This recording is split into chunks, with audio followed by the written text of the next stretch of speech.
مقام پہ ہونا چاہیے نا کہ جو اللہ کے آگے جو جس کو ہم پیش کریں وسیلے کے طور پہ، کہ جس کی بات صرف اسی کی بات اللہ تعالیٰ سنتے ہو. تو اللہ سبحانہ تعالیٰ نے احد اور واحد کے ذریعے ان تمام عقیدوں کی نفی کی. پھر احدیہ اور صفت وحدانیہ، یہ اللہ سبحانہ تعالیٰ کے لیے فخر ہے کہ اس کے ساتھ کسی کو شریک بنانا جو ہے وہ اللہ کو تکلیف دیتا ہے، جبکہ انسان کے لیے فخر یہ ہے کہ وہ اجتماعیت کے اندر وہ جانا جاتا ہے، کہ اس کو لوگ جانتے ہیں، لوگ اس سے پیار کرتے ہیں، لوگ یعنی کہنا چاہیے کہ لوگوں کے ساتھ رہنا اور ان کے اوپر ڈیپینڈ کرنا یا لوگوں کا اس کے اوپر ڈیپینڈ کرنا، یہ جو معاشرے کا ایک حصہ اپنے آپ کو سمجھنا، پروڈکٹیو، ایک قابل قبول، ایک اہم انسان، یہ انسان کے لیے فخر کا باعث ہے. لیکن اللہ کے لیے یہ فخر کا باعث ہے کہ وہ تنہا ہے اور اس کو نہ تو کسی کی نہ اس کے جیسا کوئی ہے، نہ نمبر میں اور نہ ہی صفات میں. اسی لیے اخلاص صرف اللہ کے لیے واجب ہے ہر قسم کی عبادت میں. ہم جانتے ہیں کہ عبادتوں کی ڈیفینیشن ہم پڑھ کے جا چکے ہیں کہ عبادت جو ہے وہ صرف نماز پڑھنے کا نام، قرآن پڑھنے کا نام نہیں ہے. عبادت دل کے وہ جذبات بھی ہیں، جیسے خوف محسوس ہونا، کسی سے محبت محسوس ہونا، دشمنی محسوس ہونا، غصہ محسوس کرنا، رحم محسوس کرنا، توکل کرنا، یہ سب کچھ بھی جو ہے وہ عبادت کے اس میں آتی ہے جب یہ اللہ کے لیے کی جائے، اللہ ہی کی خاطر محبت کی جائے، اللہ ہی کی خاطر دشمنی کی جائے، اللہ ہی سے خوف کھایا جائے، اللہ ہی پہ توکل کیا جائے. یہ سب جو ہے وہ عبادت کے زمرے میں آتی ہے. تو ہر قسم کی عبادت پھر صرف اللہ کے لیے ہونی چاہیے. انسان کی نیکیوں کا محور صرف اللہ کی رضا ہو، اور اس کے یہ دین پہ جو راستہ ہے دین کا، وہ نبی اکرم صلی اللہ علیہ وآلہ وسلم کی شریعت ہو، جو کہ اللہ کی شریعت ہے. اسی طرح ہم نے یہ سمجھا کہ ان ناموں سے ہمیں دعا مانگنی چاہیے، جس طرح کہ نبی اکرم صلی اللہ علیہ وآلہ وسلم مانگا کرتے تھے. پھر عیسائیوں اور یہودیوں کے لیے تبلیغ کے لیے ہمدردی ہونی چاہیے صرف، مگر ان کے دین اور مذہب کے بارے میں نہیں. تو ہم نے ان کے لیے جو سافٹ کارنر رکھنا ہے وہ اہل کتاب ہونے کے ناطے، کہ وہ ہمارے مدعو ہیں اور ہم داعی ہیں، اور یہی ہم نے اپنی اور ان تمام لوگوں کی غلط فہمی دور کرنی ہے جن کو اس بات کا یہ چھوٹا سا فرق نہیں پتا، کہ ایک تو یہ کہ ان کے لیے ہمدردی ہونا وہ ہر انسان کے لیے ہونی چاہیے کیونکہ تمام اللہ کی مخلوقات ہیں، اور دوسرا یہ کہ اس ہمدردی میں انہی کے تہواروں کو منانا یا ان کے لیے سافٹ کارنر رکھنا یا ان کے محفلوں میں جانا، ایسی محفلوں میں جو مذہبی محفلیں، تو یہ جو ہے یہ سراسر اللہ سبحانہ تعالیٰ کی ناراضگی کا سبب ہے. ہمیں اپنی بھی اصلاح کرنی ہے، اپنے بچوں کی بھی اور ان تمام لوگوں کی کہ جو اس غلط فہمی میں مبتلا ہیں. پھر ایک اور بات ہم نے سمجھی کہ اللہ کی ذات کے بارے میں ہر قسم کے وسوسے سے بچنا چاہیے. شیطان کبھی یہ وسوسہ ڈالتا ہے کہ اللہ ہے بھی یا نہیں، فوراً اللہ کے رسول صلی اللہ علیہ وآلہ وسلم نے ہمیں بتایا کیا کریں، اللہ سے پناہ مانگے اور سورہ اخلاص پڑھیں تاکہ ہمارا جو ہے وہ اخلاص کی تجدید ہو سکے اور ہمیں جو ہے اللہ سبحانہ تعالیٰ کی ذات کا یقین رہے. پھر سورہ اخلاص سے ہمیں محبت کرنی چاہیے کیونکہ یہ اللہ کی محبت اور مغفرت کا سبب ہے. پھر ہم نے یہ بات سمجھی کہ نسب اور خاندان اللہ نے انسانوں کی پہچان کے لیے بنائے ہیں اور ہمیں ان پہ غرور اور فخر کرنا جائز نہیں، کیونکہ اللہ نے اپنے لیے نہ کوئی خاندان رکھا نہ نسب، اور یہ اللہ کا فخر ہے. تو اللہ سبحانہ تعالیٰ نے ہمارے لیے جو خاندان اور نسب رکھے اس کی دراصل حقیقت کچھ بھی نہیں ہے. اس کی حقیقت صرف یہ ہے کہ ہماری پہچان ہو سکے، ہم ایک دوسرے کو پہچان سکیں، ورنہ فخر اور غرور کا سبب نہیں ہونا چاہیے. پھر جو ایک اور اہم بات ہم نے سمجھی وہ یہ کہ اپنی نیتوں کا محاسبہ ہمیں کرتے رہنا چاہیے. اگر کبھی بھی ہمیں لگے کہ ہماری نیکیاں ریا کے لیے ہیں تو اللہ سے معافی مانگیں اور اپنے نیتوں کی اصلاح کر لیں. یہ تھوڑا سا خلاصہ الاحد اور الواحد، اللہ کے دو نام جو ہم آلریڈی کر چکے ہیں. آج انشاءاللہ تعالی ہم کریں گے الصمد. یہ اللہ کا جو یہ نام ہے الصمد، مشرکین اپنے سب سے معزز لوگوں کا نام صمد رکھا کرتے تھے، جو یاد سمجھ لیں کہ جو سب سے زیادہ کہنا چاہیے ان کے لیے اہم اور بہت ہی بہترین نام ہوتا تھا فوقیت دکھانے کے لیے، وہ صمد رکھا کرتے تھے اپنے لوگوں کا نام۔ تو اس سے آپ کو اندازہ ہوگا کہ الصمد جب اللہ کے رسول صلی اللہ علیہ وآلہ وسلم سے مشرکین بھی اللہ کی ذات کے بارے میں پوچھتے ہیں، اور یہودی بھی اللہ کی ذات کے بارے میں پوچھتے ہیں، مجوسی اللہ کی ذات کے بارے میں پوچھتے ہیں، تو اللہ تعالیٰ اپنا تعارف الصمد کہہ کے سورہ اخلاص میں کرواتے ہیں۔ اس کی کیا وجہ ہے؟ اس کی وجہ یہی ہے کہ وہ الصمد جو ہے اس کو جانتے تھے کہ الصمد سے کیا کیا جو ہے صفات ہوتی ہیں اس کے اندر۔ اس میں اس نام سے جو صفت سب سے زیادہ ہم سنتے بھی ہیں الصمد سے، جب بھی ہم سورہ اخلاص کا ترجمہ پڑھتے ہیں تو ہم الصمد پہ ہمیشہ کہتے ہیں کہ وہ کہ جو بے نیاز ہے، تو اس کو اگر ہم عربی میں کہیں تو صمدت الیہ جمیع المخلوقات، کہ اس تمام مخلوقات جو ہے اپنی احتیاج کے لیے اللہ کی طرف دیکھتی ہیں اور اس کی بے نیازی اپنی مخلوق سے، یعنی اللہ کو کسی کی ضرورت نہیں مگر سب اس کے محتاج ہیں۔ حقیقت یہ ہے کہ یہ صفت تو ضرور ہے، لیکن اس نام کے جتنے معنی ہیں جب تک ان کو نہ سمجھا جائے، اس صفت کے اندر جو ڈیپتھ ہے، جو گہرائی ہے، وہ نہیں سمجھ آ سکتی۔ کہنے کو تو یہی بات بڑی چھوٹی سی لگتی ہے کہ ساری مخلوقات اس کی طرف متوجہ ہوتی ہیں اور وہ کسی کی طرف وہ کسی کے اوپر ڈپینڈنٹ نہیں ہے، یہ ایک چھوٹی سی صفت ہمیں نظر آتی ہے۔ لیکن الصمد جو نام ہے اس کے معنی اتنے وسیع ہیں کہ اب تک آپ دیکھ چکے ہیں کہ جو شروع سے لے کے آخر ابھی تک ہم نے جتنے نام اللہ سبحانہ تعالیٰ کے کیے، ان کے اندر کچھ نام ایسے تھے کہ جس کا جو نام تھا وہی مطلب تھا، اور صفات بہت ساری تھی۔ کچھ نام ایسے تھے کہ جن کا جو نام تھا ان کے مطلب مختلف تھے، لیکن وہ کہیں نہ کہیں سے ایک دوسرے سے جڑے ہوئے تھے، اور کچھ نام ایسے تھے کہ جن کے اندر جو نام تھا وہی ایک صفت بھی تھی۔ یہاں پہ الصمد جو ہے وہ سبحان اللہ ایک ایسا نام ہے کہ اس کے بہت مختلف میننگز ہمیں ملتے ہیں۔ میں جو یہ میننگز آپ کے سامنے پیش کر رہی ہوں، یہ میں نے مختلف تفسیروں اور اس سے لیے ہیں، اور مختلف علماء کرام اور انہوں نے کیا۔ آپ سنیں گے تو آپ کو لگے گا کہ شاید آپس میں ان کا کوئی ایسا تعلق نہیں ہے، اتنے مختلف ہیں یہ، لیکن انشاءاللہ ہم پھر اس کے بعد پہلے ان معنی کو دیکھ لیتے ہیں، پھر اس کے بعد ہم دیکھیں گے کہ یہ آپس میں کیسے جڑے ہیں۔ ایک تفسیر کے مطابق ہر چیز کا بلند حصہ، یہ سب جو میں آپ کو معنی بتا رہی ہوں یہ تمام صحابہ کرام اور بہت بڑے بڑے مفسرین انہوں نے جو ہے یہ، اور بیسیکلی صحابہ کرام کی یہ کہنا چاہیے کہ ڈیفینیشنز ہیں، کیونکہ ان سے بہتر تو کسی بھی بات کی تفسیر کوئی پیش نہیں کر سکتا تھا نبی اکرم صلی اللہ علیہ وسلم کے بعد۔ سب سے پہلے یہ کہ کسی بھی چیز کا بلند حصہ، پھر یہ کہ وہ جس سے بالا تر کوئی نہ ہو اور وہ مکمل ہو، جس سے اونچا کوئی نہ ہو اور وہ مکمل ہو۔ پھر ایک یہ والا جو مطلب میں آپ کو بتانے لگی ہوں، یہ بہت مشہور و معروف تھا ان لوگوں میں، عربوں کے اندر، وہ سردار جس کی اطاعت کی جاتی ہو اور اس کے حکم کے بغیر کسی معاملے کا فیصلہ نہ کیا جا سکتا ہو۔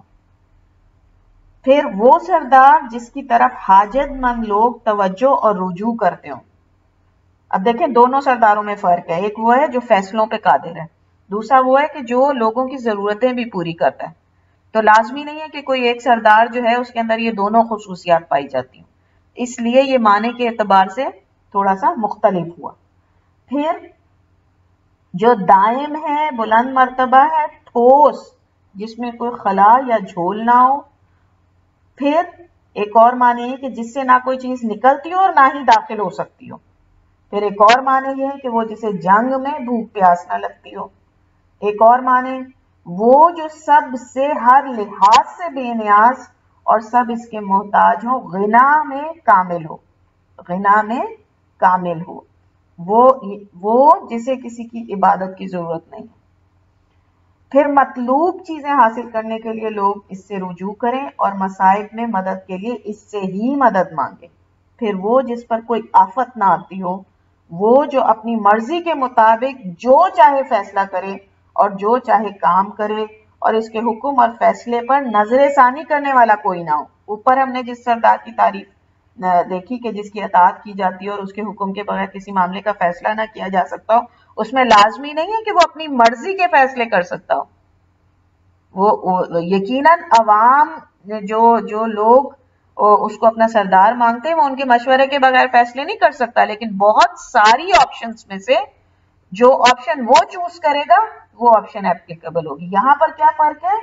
جو اس کی مرضی میں آئے وہی فیصلہ کرے، اور پھر جو اس مرضی کے مطابق اس نے فیصلہ کیا اس کو جس طرح چاہے انجام دے، اور پھر یہ کہ اس کے اس فیصلے کو اور اس کے اس حکم کے نافذ کرنے کو کوئی چیلنج نہ کر سکتا۔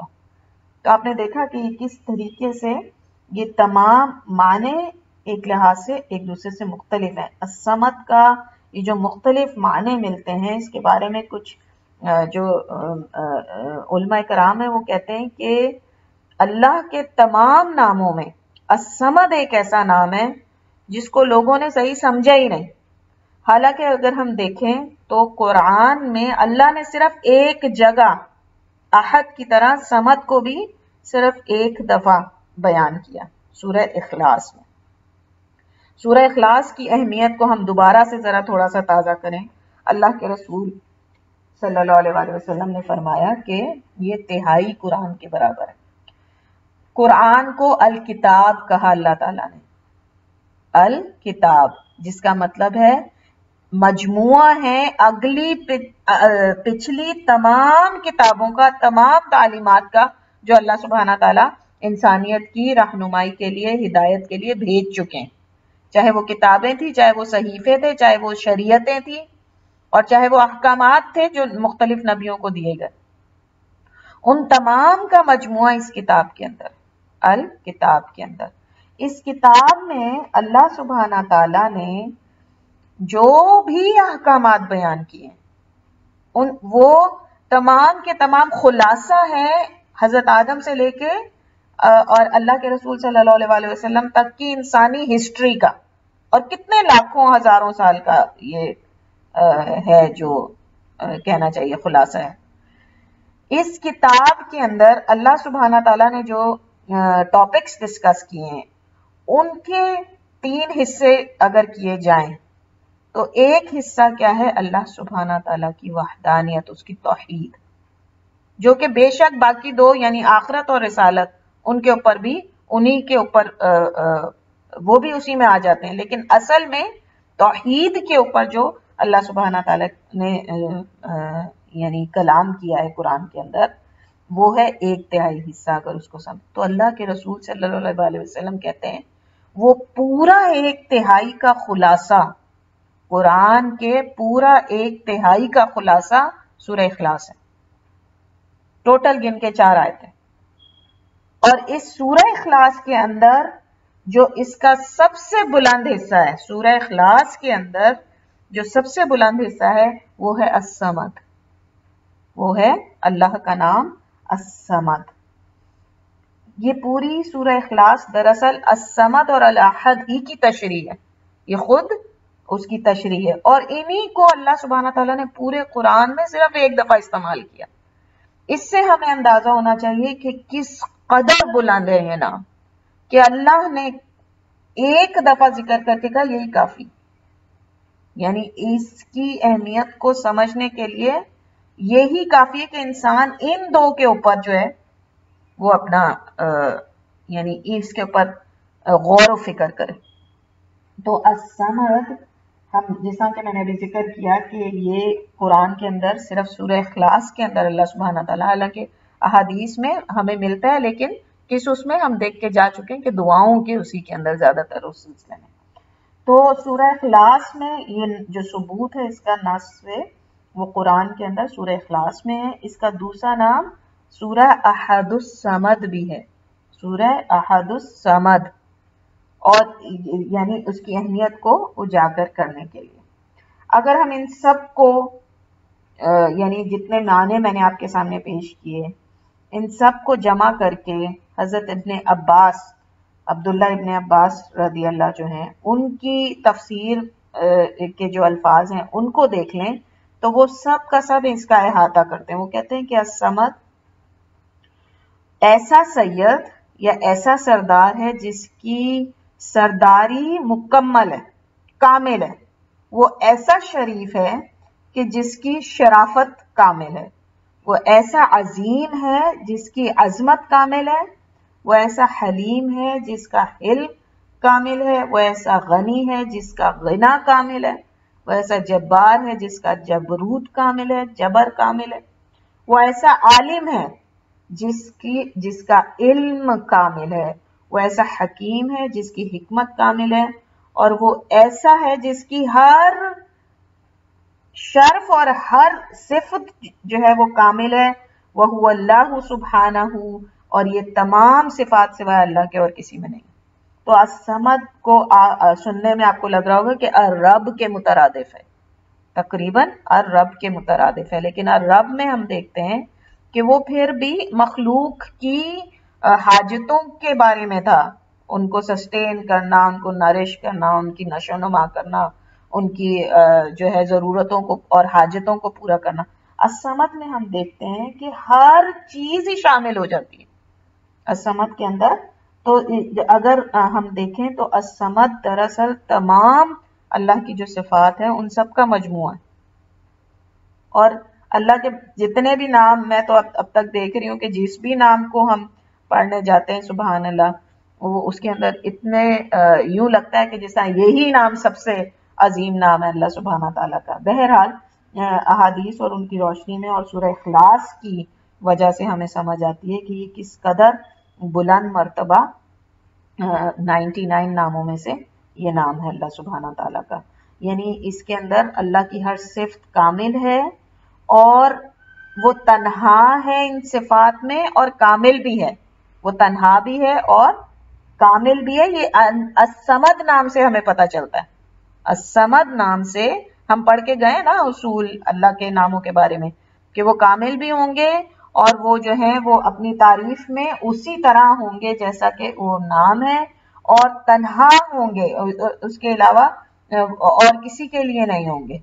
تو الصمد نام سے یہ جو اصول ہے وہ علماء کرام نے اس نام سے بھی اخذ کیا. کس قدر یعنی علم والے تھے ہمارے سلف. خیر، تو اگر ہم اس نام کے بارے میں غور کریں تو ہم دیکھیں گے کہ سورہ اخلاص میں اللہ نے اللہ احد کہا، لیکن الصمد کے ساتھ اللہ نے ال لگایا، مطلب نقرہ نہیں بنایا اس کو، کیونکہ احد صرف اللہ کے لیے، مخلوق میں سے کسی کے لیے استعمال نہیں ہو سکتا. جبکہ الصمد جو ہے وہ دنیا کے سرداروں کے لیے بھی استعمال ہوتا ہے. لیکن اللہ نے جب ال لگا دیا تو اس کا مطلب ہے کہ اصل اور حقیقی سردار صرف اللہ ہے. دنیا کے تمام سردار بھی کچھ ہی معاملوں میں مالک ہیں، مگر ان کی سرداری بھی صرف اور صرف اللہ کی سرداری کے زیر تحت. اسی نے چاہا تو سرداری عطا کی، اسی نے چاہا تو لوگوں نے ان کے حکم مانے، اسی نے چاہا تو اس سردار کی اطاعت لوگوں نے کی، اسی نے چاہا، اسی سردار نے اگر کچھ اس کو طاقت دی تو اس نے لوگوں کے اوپر حکومت کی. ورنہ اصل سرداری اللہ سبحانہ تعالیٰ ہی کو زیب دیتی ہے. اس الصمد اور احد کا جو فرق ہے قرآن کے اس صورت سے ہمیں یہ بھی پتہ چلا. پھر اس کے بعد اگر ہم دیکھیں تو اللہ کے اس نام الصمد کا جو ایک بہت ہی خصوصی مطلب ہمیں پتہ چلا وہ یہ کہ ٹھوس، جس میں کوئی خلا یا جوف نہ ہو. جب کسی چیز میں کوئی خلا ہو وہ کمزور ہو جاتی ہے. ہم کہتے ہیں نا لکڑی کو وہ لگ گیا، دیمک لگ گیا، اور آہستہ آہستہ اس کے اندر وہ کھاتا جاتا ہے اور اتنی مضبوط لکڑی جو ہے وہ بھورا بن کے گر جاتی.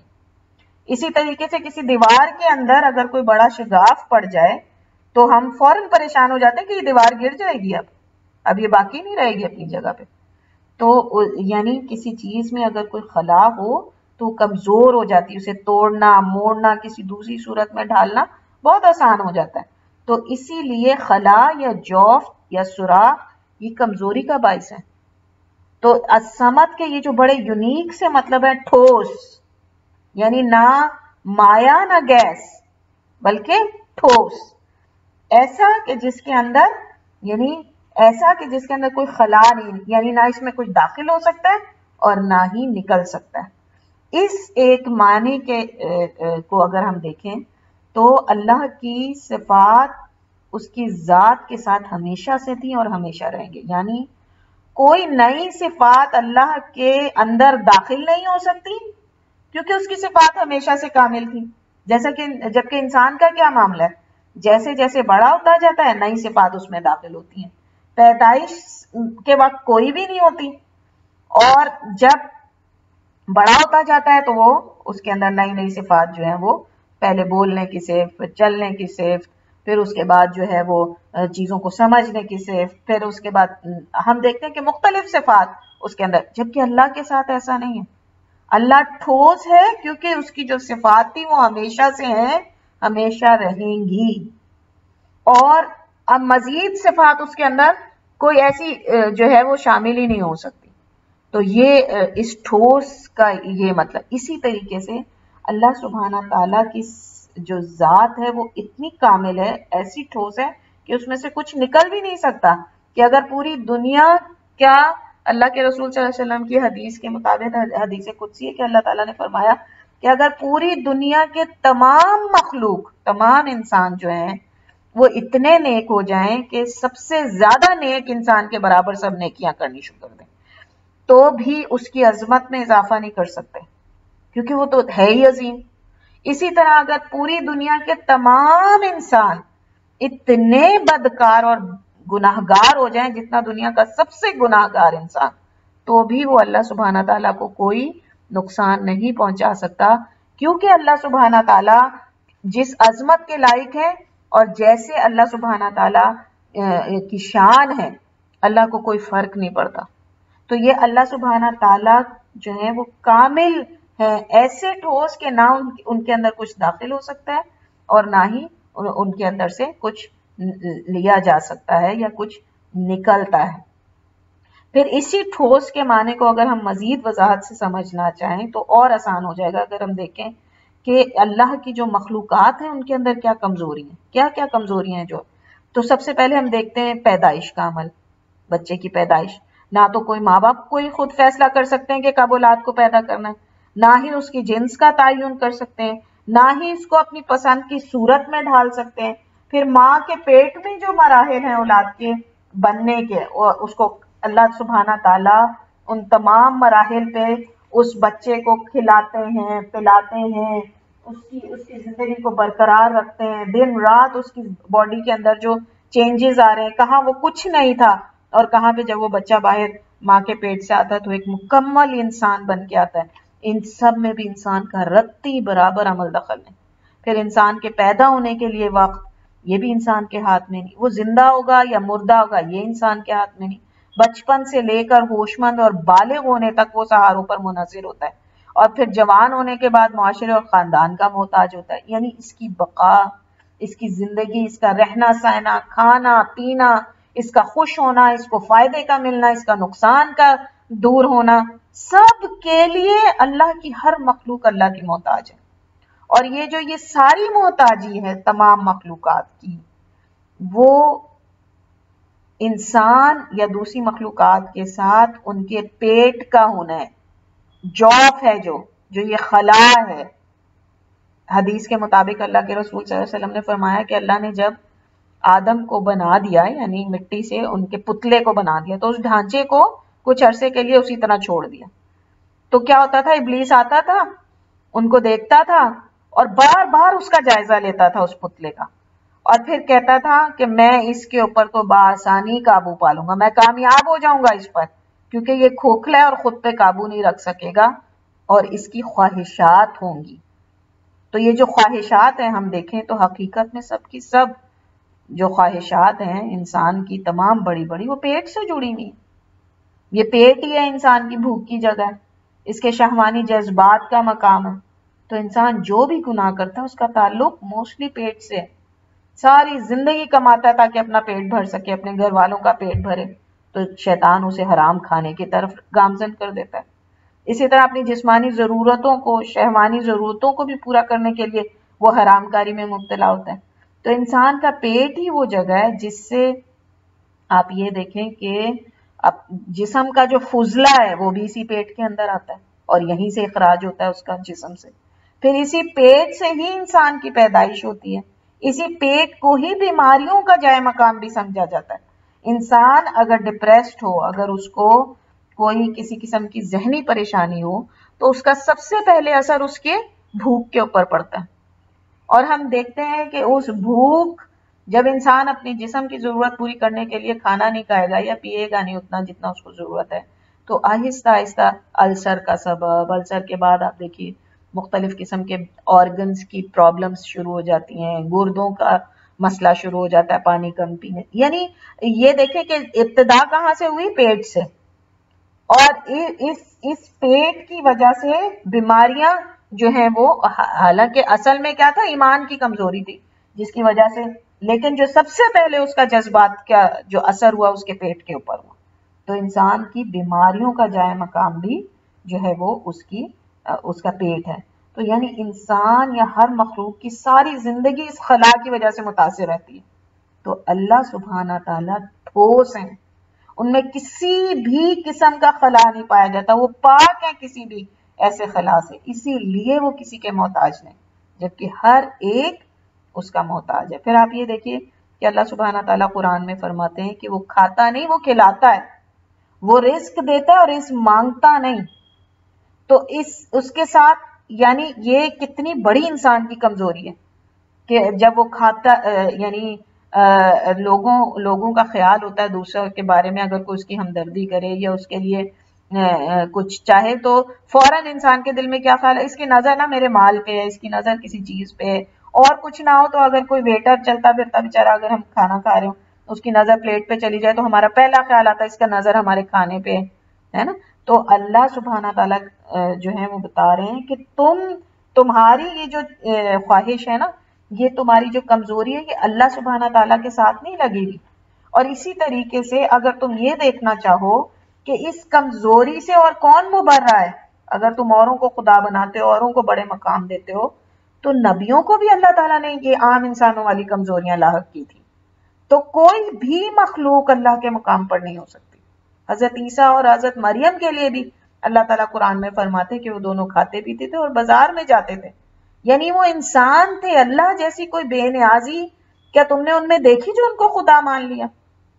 تو یعنی اللہ سبحانہ تعالیٰ جو یہ ایک خلا کی بات کرتے ہیں نا، معنی کے اندر ٹھوس، کس قدر اس کے اندر وسعت پائی جاتی ہے انسانی زندگی کے ساتھ، کتنے معاملات ہیں جو جڑے ہوئے ہیں. اور اللہ سبحانہ تعالیٰ کے اس نام کو دیکھتے ہوئے اگر کوئی سوچنا چاہے کہ ان کا رب جو ہے وہ کیسا رب ہونا چاہیے، تو کیسے وہ انسانوں کو اللہ کی برابری دے سکتے ہیں. اسی طریقے سے ہم دیکھیں کہ انسان بھوکا بھی اگر رہے تو ایک وقت تک رہ سکتا ہے، اس کے بعد وہ مر جائے گا. کتنا کمزور ہے انسان. تو یہی کمزوری جو ہے وہ انسان کی عبادتوں پہ بھی اثر انداز ہوتی ہے. اسی لیے اسلام میں کھانا سامنے رکھا ہو اور اقامت کہہ دی جائے تو بھی یہ تلقین کی گئی کہ پہلے کھانا کھا لو، تاکہ انسان کی توجہ اللہ کی طرف نہ ہو، بلکہ استغفر اللہ، تاکہ انسان کی توجہ جو ہے وہ اللہ کی طرف ہو، کھانے کی طرف نہ ہو. اتنی بڑی کمزوری ہے یہ انسان کی، یہ بھوک جو ہے، یہ جو پیٹ ہے یعنی اس کی وجہ سے. اللہ تعالیٰ قرآن میں فرماتے ہیں کہ کہہ دیجئے کہ کیا میں اللہ کے سوا کسی اور کو دوست بناؤں جو آسمانوں اور زمین کو پیدا کرنے والا ہے، حالانکہ وہ کھلاتا ہے اور اسے کھلایا نہیں جاتا. تو اللہ نے بتایا کہ یہ جو اتنی بڑی کمی اور کمزوری ہے وہ تمہارے ساتھ لگی ہوئی ہے، اللہ اس سے مبرہ. تو اگر انسان جو ہے وہ سوچنا چاہے تو اس کو معلوم ہو کہ اللہ سبحانہ تعالیٰ جو ہیں وہ جس شان کے وہ لائق ہیں اس کے برابر کسی اور کو تسلیم کیا جانا دراصل انسان کی یہ بھی ایک عقل کی بہت بڑی کمزوری. پھر اسی طریقے سے ہم دیکھتے ہیں کہ نبی اکرم صلی اللہ علیہ وسلم نے فرمایا کہ اگر ابن آدم کے پاس 2 وادیاں سونے کی ہوں تو پھر بھی وہ تیسری کی خواہش کرے گا اور صرف قبر کی مٹی ہی اس کے لیے کافی ہوگی. یعنی لالچ یہ بھی اسی خلا کی وجہ سے، یعنی جو انسان کا لالچ ہے وہ اس کے پیٹ ہی کی وجہ سے ہے نا. کس چیز کا لالچ ہوتا ہے انسان کو؟ اکثر و بیشتر زیادہ کی حوث کن چیزوں کے لیے ہوتے ہیں؟ 2 چیزیں، یا شہوت کے لیے اور یا پھر بھوک کے لیے.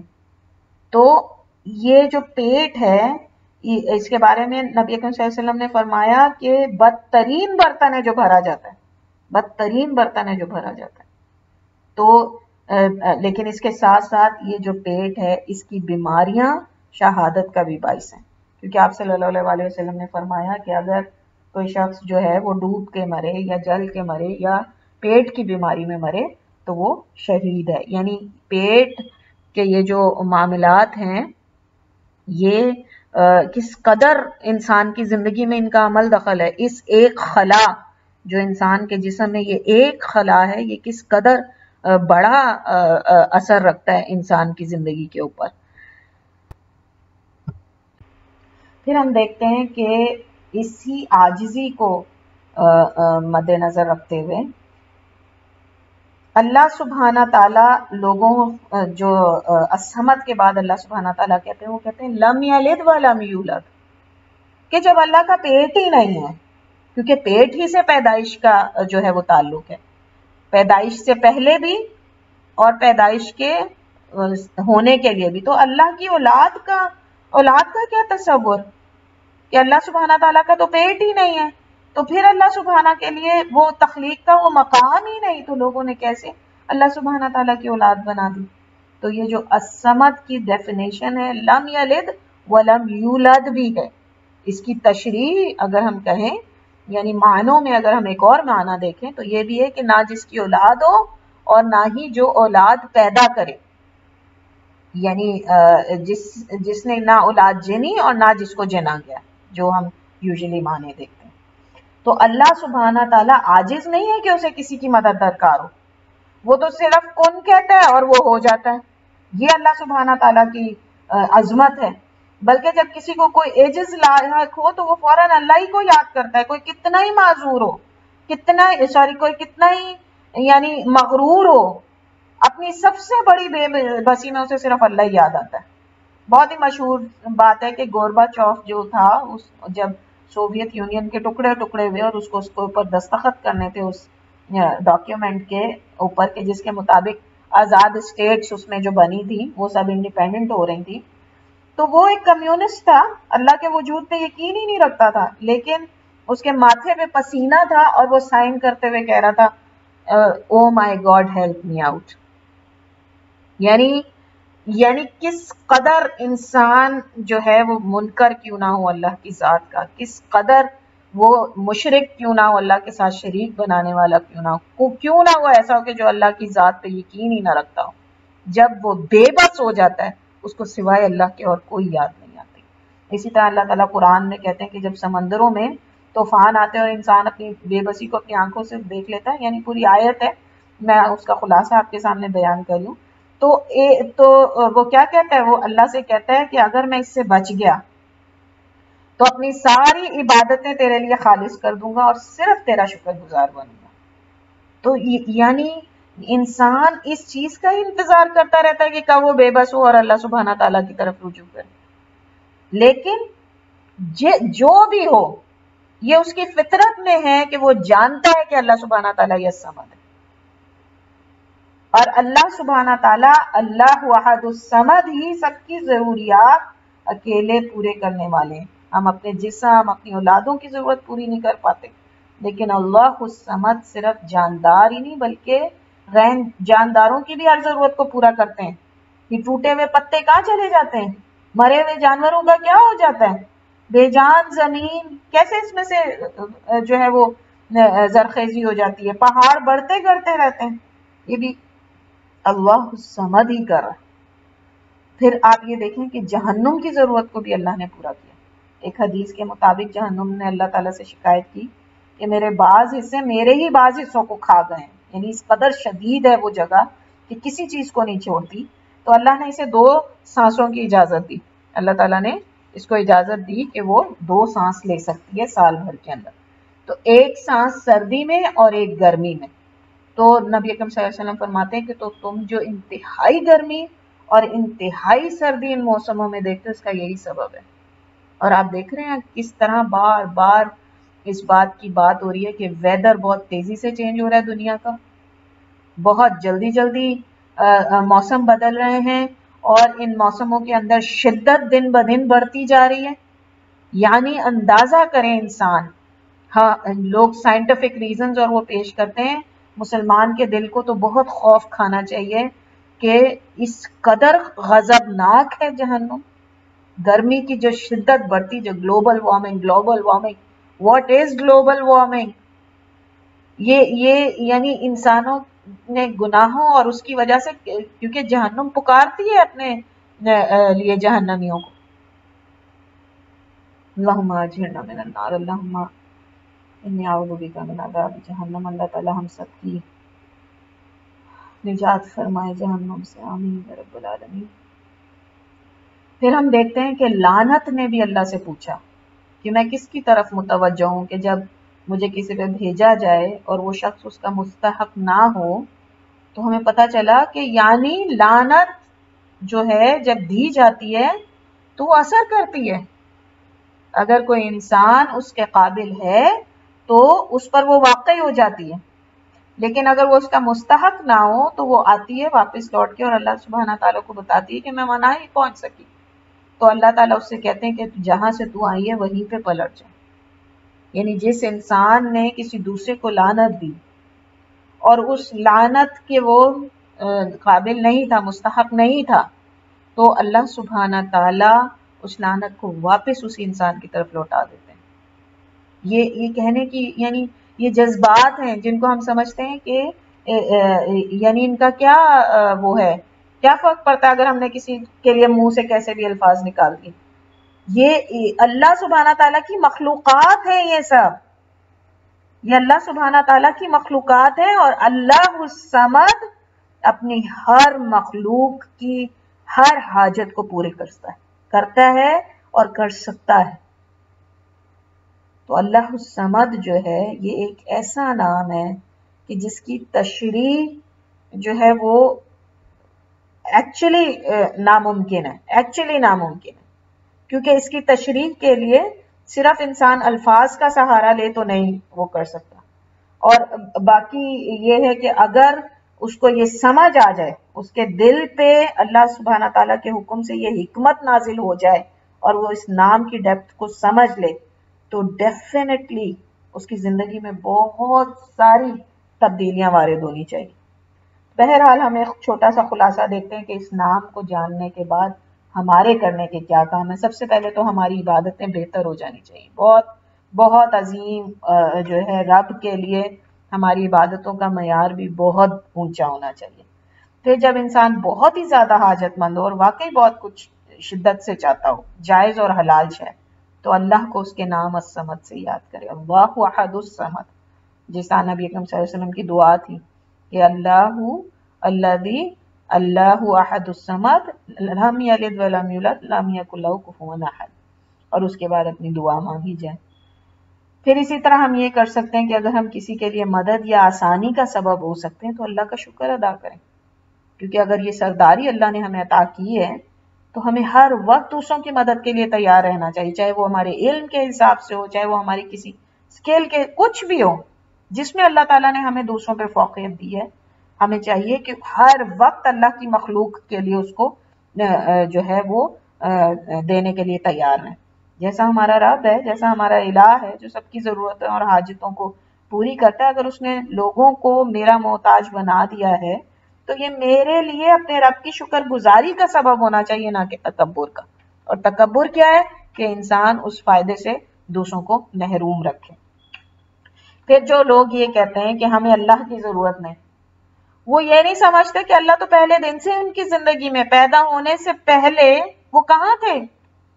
پھر پیدا ہونے کے بعد کون انہیں دے رہا ہے؟ تو یہ بھی ایک وسوسہ ہے جو مسلمانوں کے دل میں بھی آ سکتا ہے. تو اس لیے ضروری ہے کہ ہم اپنی ذات کو دیکھیں، اللہ الصمد کے احسانات کو دیکھیں اور اس کے شکر گزار بنے رہیں. انسان رہیں، اللہ کی مخلوق بن کے رہیں، اللہ کی مخلوق بن کے محتاج بن کے رہیں تاکہ فائدے میں رہیں دنیا اور آخرت کے. اور اللہ کے ساتھ سرکشی کرنے کی کوشش نہ کریں کسی بھی معاملے کے اندر. پھر پیٹ پر اپنا قابو رکھیں، اس کی ضرورتوں کو اپنے حواس پہ نہ سوار ہونے دیں. اور اللہ کے رسول صلی اللہ علیہ وآلہ وسلم تلقین کیا کرتے تھے غیر شادی شدہ لوگوں کو کہ وہ بہت زیادہ روزے رکھیں، کیونکہ یہ انسان کی شہوانی اور بھوک دونوں کو جو ہے وہ قابو کرنے کے لیے بہت بہترین حل ہے. پھر ہم یہ یاد رکھیں کہ شیطان کے وسوسے انسان کو غلط کاموں پر لگا تو سکتے ہیں صرف اس وقت جب انسان کا ایمان کمزور ہو، کیونکہ شیطان میں اتنی طاقت تو ہے نہیں کہ وہ کسی کو غلط کام کرنے پہ مجبور کر دے، وہ اس سے گناہ کروا ہی ڈالے. نہیں، یہ شیطان کا جو بہکانے کا عذر ہے یہ بہت ہی کمزور عذر ہے مسلمان کے لیے، انسان کے لیے، کیونکہ دراصل انسان اپنے کھوکھلا ہونے کو اور جانتا ہے کہ یہ اس کی کمزوری ہے، پیٹ اس کی کمزوری ہے، اور وہ اس پہ قابو پانے کی کوشش نہیں کرتا. تو ہمیں چاہیے کہ ہم اس بارے میں متوجہ رہیں. شیطان کے ان وسوسوں کو جو ہے وہ بہانہ بنا کے ہم چھوٹ نہیں جائیں گے. آپ دیکھیں کہ حضرت ابو ہریرہ رضی اللہ کہتے ہیں کہ لوگ کہتے ہیں ابو ہریرہ بہت احادیث بیان کرتا ہے، حالانکہ میں تھوڑا سا کھانے کے بعد اللہ کے رسول صلی اللہ علیہ وآلہ وسلم کے ساتھ لگا رہتا تھا. نہ میں خمیری روٹی کھاتا تھا، یہ بھی ان کے پاس عیاشی تھی خمیری روٹی، نہ عمدہ لباس پہنتا تھا تاکہ میرا وقت علم کے سوا کسی دوسری چیز کے حاصل کرنے میں ضائع نہ ہو جائے، نہ میری خدمت کے لیے کوئی تھا، بلکہ میں بھوک کی شدت کی وجہ سے اپنے پیٹ پر پتھر باندھ لیا کرتا تھا. بعض اوقات میں کسی کو کوئی آیت پڑھ کر صرف اس لیے اس کا مطلب پوچھتا کہ وہ مجھے اپنے گھر لے جا کر کچھ کھلا دے، جبکہ میں اس آیت کا مطلب بخوبی جانتا تھا. پھر کہتے ہیں کہ مسکینوں پر سب سے بہتر سلوک کرنے والے جعفر رضی اللہ ابن ابی طالب تھے. ہمیں اپنے گھر لے جاتے اور جو کچھ بھی ہوتا ہمیں دے دیتے. کبھی کبھی تو گھی یا شہد کی کپی نکال کر لاتے اور ہم سب مل کے اس کو چاٹ لیتے. یعنی ان کے پاس بھی کچھ نہیں ہوتا تھا کبھی کبھی کھانے کو. یہ حدیث ہمیں ہمارے شاندار ماضی کی وجوہات بیان کری. علم کی طلب اور اللہ کے دین کی سربلندی تب ہی ممکن ہے جب پیٹ کی محتاجی کو پسے پشت ڈال کر ہم اپنی زندگی میں کسی عظیم مقصد کو اپنائیں. آج میں دیکھتی ہوں مائیں، یعنی استغفر اللہ، کتنے ہی چینلز ہیں جو صرف کھانے کی ریسیپیاں بتا رہے ہوتے ہیں. کتنے ہی آپ کسی بھی سوشل میڈیا کے اوپر چلے جائیں، جو دن بھر جو ہے وہ کھانے کی ریسیپیز شیئر ہو رہی ہوتی. یوٹیوب پہ چلے جائیں، ہر وقت کوئی نہ کوئی نیا چینل کھلا ہوتا ہے. ٹی وی کے اوپر چلے جائیں، اتنے چینلز کس لیے جی؟ پیٹ کے لیے، پیٹ کے لیے، پیٹ کے لیے. فینسی کر کے بچے کو کھلا دو، شوہر کو کھلا. عظیم مقصد کیا ہے ہماری زندگیوں کے اندر؟ اور یہ وہ صحابہ ہیں جو اپنے پیٹوں پہ پتھر باندھ کے اس علم کو حاصل کرتے تھے. یہ ہماری عظمت کا سبب تھا کہ ہم نے اس کمزوری کو جو ہے اپنی کمزوری بنا لیا ہے. انہوں نے اس کو جو ہے کوئی اہمیت ہی نہیں دی اپنی زندگی کے اندر. ایک تہائی دنیا پہ انہوں نے جو ہے وہ حکومت قائم کی. پیٹ بھر کے کھانا نہیں کھاتے تھے. اور ہم تو کہتے ہیں ہمیں کمزوری ہو جائے گی. کتنی چھوٹا سا منہ نکل آیا ہے. ڈائٹنگ کر رہی ہو کیا؟ ڈائٹنگ کر رہے، پہلے اتنا کھاتے ہیں پھر اتنی ڈائٹنگ کرتے ہیں بیٹھ کے. یہ ہمارے حالات ہیں. یہ ہماری زندگی کا کتنا چیپ اور کتنا چھوٹا اور نیچ مقصد رہ گیا ہے مسلمان کی زندگی کا. آپ دیکھیں تو ہمیں اس سے بچنا ہے انشاءاللہ تعالی. اپنے وقت کا جو اسراف ہے وہ کس سلسلے میں کریں؟ اللہ کی معرفت حاصل کرنے کے لیے. اپنے بچوں کو بھی یہ توجہ دلائیں کہ ٹھیک ہے اگر تم بھوکے رہنا چاہتے رہ لو، لیکن اس پہ کمپرومائز نہیں ہوگا. پھر اس کے بعد اللہ تعالیٰ کی یہ صفت جاننے کے بعد ہمیں ہر خواہش سوچ سمجھ کر کرنی چاہیے. اور اسی طرح دوسروں کے ساتھ ہر معاملے میں بہت احتیاط برتنی چاہیے، کیونکہ بظاہر بے جان نظر آنے والی جو اللہ کی مخلوقات ہیں، اللہ تعالیٰ ان کی بھی حاجات پوری فرماتا ہے. جیسا میں نے آپ کو ابھی بتایا کہ لعنت، یعنی کہنے کو لعنت کیا ہے، چند الفاظ منہ سے نکلے ہوئے، لیکن یہ بھی اللہ کی مخلوق ہے، بے شک بے جان مخلوق ہے. اللہ سبحانہ تعالیٰ نے اس کی بھی حاجت کو پورا کیا. تو پھر سوچیں کہ کوئی مظلوم اگر ہمارے ہاتھوں کسی ظلم کا شکار ہو گیا، ہماری زبان سے، ہماری نظروں سے، کسی ہمارے ہاتھ کی بات تو بہت دور جا کے آتی، تو اللہ سبحانہ تعالیٰ کی الصمد کی اس خصوصیت سے، صفت کو ہمیشہ ذہن میں رکھیں کہ اللہ سبحانہ تعالیٰ ہر ایک کی حاجت پوری کر سکتا ہے، اپنے جانداروں کی بھی، بے جانوں کی بھی. جیسا کہ زمین کے بارے میں کہا جاتا ہے کہ جب انسان پاؤں مار مار کے چلتا ہے تو قیامت والے دن اللہ سے جا کے اپنا حساب لے گی یہ زمین بھی، کہ اس انسان نے مجھے نقصان پہنچایا اس طرح سے، اور یہ اس طرح میرے اوپر چلا کرتا تھا. پھر ہمیں جو کرنے کا کام ہے وہ یہ کہ خواہشیں جو ہیں وہ انسان کو آخرت سے غافل کر دیتی ہیں. ایک حدیث کے مطابق کتنے ہی لوگ ایسے ہیں جو اپنی خواہشات کو پورا کرنے میں لگ جاتے ہیں اور قیامت کے دن ان کے لیے کچھ نہیں ہوگا. تو خواہشات کو اپنا الہ نہ بنائیں. سورہ جاسیہ میں آیت نمبر 23 میں اللہ تعالیٰ نے بہت بڑی وعید دی ایسے لوگوں کے لیے.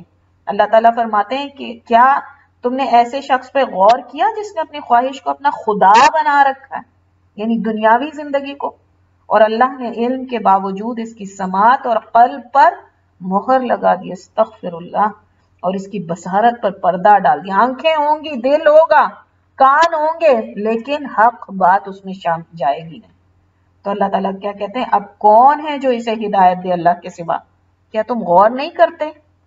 یعنی ہم نے اللہ کے اس نام کی روشنی میں اپنی زندگیوں پہ غور کرنا کہ کہیں ہم اپنے یہ پیٹ کی خواہشات کے پیچھے تو نہیں پڑے ہوئے، ہماری زندگی کہیں اس کا عملی مجموعہ وہ تو نہیں بن چکی مظہر.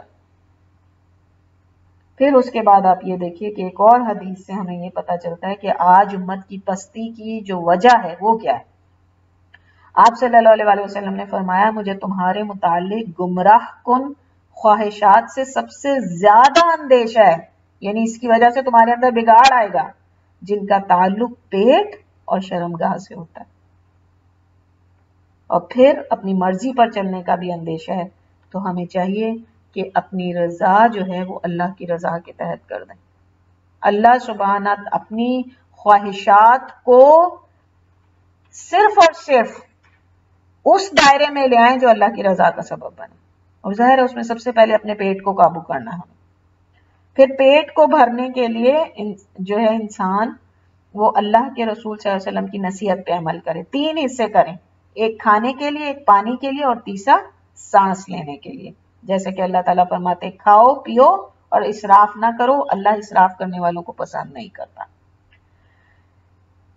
یعنی ہم اپنی زندگی میں کسی چیز کو اپنی کمزوری نہ بنائیں، اور خاص طور پہ کھانے پینے کو. یعنی جس نے ہمارے جسم میں جا کے فضلے کی شکل اختیار کر لینی ہے، کچھ ہی حصہ ہے نا جو ہمارے جسم کو لگے گا، باقی حصہ تو فضلے کی صورت میں ہمارے جسم سے نکل جائے گا. تو اس کو اپنی کمزوری بنا لے انسان. کتنے لوگوں کو میں نے دیکھا ان سے بھوک برداشت نہیں ہوتی، کتنے لوگوں کو میں نے دیکھا کہ کھاتے وقت وہ کہتے بس نہیں، ہاتھ نہیں رکتا، یہ چیز آ جائے تو مجھ سے ہاتھ نہیں رکتا. یعنی کھانے کو ہم نے اپنی کمزوری بنا کے رکھا ہے. تو ہم کسی شے کو، اور خاص طور پہ اس کو، جس طرح کہ نبی اکرم صلی اللہ علیہ وسلم نے فرمایا کافر 7 آنتوں سے کھاتا ہے، یعنی ہر چیز ہی کھاتا رہتا ہے، کھاتا ہی رہتا ہے، کھاتا ہی رہتا ہے، اور مسلمان 1 آنت سے. تو ہمیں جو چاہیے کہ پیٹ بھر کر کھانا نہ کھائیں. نبی اکرم صلی اللہ علیہ وسلم نے فرمایا، ایک دفعہ ان کے پاس ایک شخص بیٹھا ہوا تھا، صحابی تھے ظاہر ہے کوئی، تو انہوں نے ڈکار لیا. تو اللہ کے رسول صلی اللہ علیہ وسلم نے کہا کہ اپنی ڈکار کو ہم سے دور رکھو، کیونکہ دنیا میں پیٹ بھر کر کھانے والے آخرت میں سب سے زیادہ بھوکے رہیں گے. کیوں؟ کیونکہ دنیا میں پیٹ بھر کے کھانے والا انسان کیا کرے گا؟ یا تو پڑا سوتا رہے گا، یا سستی کا شکار رہے گا، یا پھر یہ ہے کہ اس کی زندگی کا مقصد یہ ہوگا اب دوبارہ مجھے کب کھانا ملے اور میں کس طرح سے اٹھ کے اس کو حاصل کروں، چاہے حرام ہو چاہے حلال ہو. تو ظاہر سی بات ہے کہ پھر دنیا کی فکر اسے کب رہے، اللہ سے دور کر دے گی نا یہ چیز ان کو. تو چاہیے کہ پیٹ بھر کے کھانا نہ کھائیں، بلکہ جو ترتیب اللہ کے رسول صلی اللہ علیہ وسلم نے بتائی اسی ترکیب کو فالو کریں۔ پھر عبد الصمد اگر کسی کا نام ہے تو اس کو صرف صمد نہ کہیں، کیونکہ صمد صرف اللہ سبحانہ تعالیٰ کی ذات کے لیے، جس طرح کے لوگ علماء کرام نے اس پہ بحث کی کہ جو لوگ وہ تو جہلا تھے، وہ اگر سمد رکھتے تھے اپنے لوگوں کا نام تو درست نہیں تھا، کیونکہ سمد والی کوالٹیز تو کسی میں انسان میں ہے ہی نہیں۔ تو اس وجہ سے عبد الصمد کو عبد الصمد کہیں، کبھی بھی صمد کہہ کے نہ بلائیں۔ تو اپنی جو ہماری کمزوریاں ہیں اس خلا کی وجہ سے ہمیں چاہیے کہ اللہ احد الصمد سے اس کے دور ہونے کی دعائیں کریں، اللہ کے اس نام سے، جس طرح کہ ہم پڑھ کے جا چکے ہیں کہ وہ جو بندہ اللہ تعالیٰ سے کہہ رہا تھا اللہم انی اسألک الذی اللہ احد الصمد لم یلد ولم یولد ولم یکن لہ کفوا احد اللہم اغفر لی، تو آپ صلی اللہ علیہ وسلم نے 3 دفعہ فرمایا اس شخص کو بخش دیا گیا۔ تو اللہ کے اس نام سے اپنی کمزوریوں کو اللہ کے سامنے پیش کریں اور پھر اس کے بعد اللہ سبحانہ تعالیٰ سے دعا کریں کہ وہ ہماری اس خلا کی وجہ سے جو ہماری شخصیتوں کے اندر کمزوریاں ان کو دور کر دیں۔ رات کو معوذتین اور سورہ اخلاص پڑھ کر 3 دفعہ جسم پر پھیر لیں، یہ بھی نبی اکرم صلی اللہ علیہ وسلم کا طریقہ تھا۔ 10 دفعہ سورہ اخلاص دن میں 1 دفعہ کسی وقت ضرور پڑھیں۔ ہم سورہ اخلاص کی اہمیت کو جان ہی نہیں سکتے جب تک کہ اس کو اپنی زندگی کے اندر مسلسل جو ہے وہ نہ لے کر آئیں۔ تو ایک اتنا چھوٹا سا عمل ہے، میکسیمم 3 منٹ لگتے ہیں، میکسیمم 3 منٹ، کہ جو 10 دفعہ انسان نے سورہ اخلاص پڑھنی ہے۔ اللہ تعالیٰ جنت میں اس کا محل بھی بنا دیں گے اور اس کے ساتھ ساتھ اس کے اخلاص کو مضبوط کریں گے۔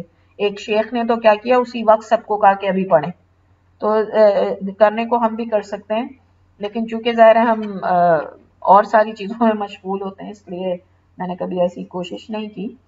تو بہرحال اس بات کو یاد رکھیں کہ اللہ کو کوئی عاجز نہیں کر سکتا، اور اللہ کے سوا ہمارے لیے کوئی کچھ کر بھی نہیں سکتا، کیونکہ وہی الصمد ہے۔ دنیا کا ہر انسان جو ہے وہ عاجز ہو سکتا ہے ایک دوسرے سے، اور جب وہ عاجز ہو جائے، جب اس کے ساتھ ایسا کوئی معاملہ ہو تو وہ اللہ الصمد کی طرف پلٹے، اس سے چاہے کہ اپنے اس عجز کو دور کروائے۔ اللہ سبحانہ تعالیٰ کے نبی صلی اللہ علیہ وآلہ وسلم جب طائف سے واپسی پہ آتے ہیں تو اللہ تعالیٰ سے کس طرح جو ہے وہ اظہار کرتے ہیں اپنی تکلیف کا، یہ کہہ کے کہ میں بہت عاجز ہوں، اور پھر اللہ سبحانہ تعالیٰ ان کے لیے کیسے جو ہے وہ راستے آسان کر دیتے ہیں آگے۔ تو اللہ سبحانہ تعالیٰ سے اس دعا کے ساتھ کہ اللہ تعالیٰ اس نام کی اہمیت کو سمجھنے اور اپنی زندگیوں میں اس کو اپلائی کرنے کی ہمیں توفیق عطا فرمائیں، اور ہم اس کو اور لوگوں تک پہنچائیں، اپنی اولادوں کے ذہنوں میں راسخ کر دیں۔ میں سمجھتی ہوں ہمیں چاہیے کہ اب جب ہم نے اتنے نام پڑھ لیے ہیں اللہ تعالیٰ کے، اب ان ناموں سے اپنی زندگی کے اندر جب اپنے بچے کو کوئی انسٹرکشن دیں تو ان ناموں کے ساتھ اس انسٹرکشن کو ریلیٹ کریں۔ جب بچہ کسی تکلیف میں ہے تو اس سے کہیں کہ رب سے مانگو، الصمد سے مانگو، اس رب اس صمد سے جو احد ہے۔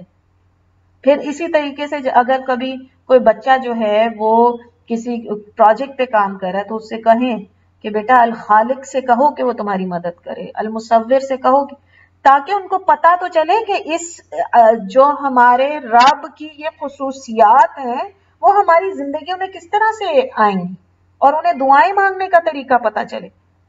ہم تو ساری عمر صرف اللہ اللہ اللہ، رب، ربی، رحمان، رحیم، اور جان ہی نہیں سکے کہ ہاں اللہ سبحانہ تعالیٰ کے باقی جو صفات اور نام ہیں ان کو بھی اپنی زندگیوں میں لاگو کرنا ہے۔ بہرحال اللہ سبحانہ تعالیٰ جب بھی توفیق دے دے، یہ اللہ تعالیٰ ہی کا رحم ہے اپنی مخلوق پہ۔ ہم جیسے گناہ گاروں کے اوپر اللہ سبحانہ تعالیٰ کی رحمت ہے کہ اس نے ہمیں اس راہ پہ لگا دیا، یہ سوچ دی کہ ہم اس کے ناموں کو جانیں۔ تو اب اللہ تعالیٰ سے یہی دعا ہے کہ اللہ سبحانہ تعالیٰ اس کو ہماری زندگیوں میں جو ہے اسی طریقے سے شامل کر دے جیسے کہ اس کی رضا کا سبب بنے۔ آمین یا رب العالمین۔ سبحانک اللہم و بحمدک، اشہد ان لا الہ الا انت، استغفرک و اتوب الیک۔ ربنا تقبل منا انک انت السمیع العلیم، وتب علينا إنك أنت التواب الرحيم وصلى الله تعالى على خير خلقه محمد وآله وأصحابه أجمعين برحمتك يا أرحم الراحمين. والسلام علیکم ورحمۃ اللہ وبرکاتہ.